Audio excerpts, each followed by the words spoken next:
ఇప్పుడు డిస్కషన్ వచ్చింది. ఇది ఒక ఆర్మీ సైన్యం రా, వాళ్ళ శత్రువులు రా. వీడు మేజర్, వీళ్ళకంతా హెడ్. వీడు వీళ్ళ క్వశ్చన్ అడుగుతున్నాడు, అది దొప్పుకుంటారా? ఫస్ట్ వన్ అడుగుతున్నాడు, నువ్వు దొప్పుకుంటారా నిదానంగా? నిదానంగా ఫస్ట్ వన్ అడిగినాడు. వాళ్ళ ముందర వస్తుంది ఏంటంటే మేజర్, అది ఏదో మిసైల్ దానికి వస్తున్నట్టుంది మన మీద. మళ్ళా రెండో వన్ అడిగినాడు, నువ్వు చెప్పు ఏమొస్తుందా? వాడు కూడా సేమ్ మెజర్, అది ఏదో మిసైల్ దానికి వస్తుంది. మూడో వన్ అడిగినాడు, వీడు కూడా సేమ్ అదే చెప్పినాడు. మనకి మెజరానికి గుద్దలమండి, మెజరానికి గుద్దలమండి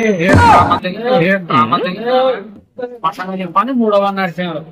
మూడో వాడు ఏమన్నాడు, మెజర్ నేను నిజం చెప్తాను, మీరేమంటే నిజం చెప్తాను అని అన్నాడు. సర్లే చెప్పానంటే ఒకటి కప్పు కూడా నాకు వెళ్తూ పోతున్నాను, ఒకటి కప్పు కూడా నాకు వెళ్తూ పోతున్నాను, ఒకటి కప్పు కూడా నాకు వెళ్తూ పోతున్నాను.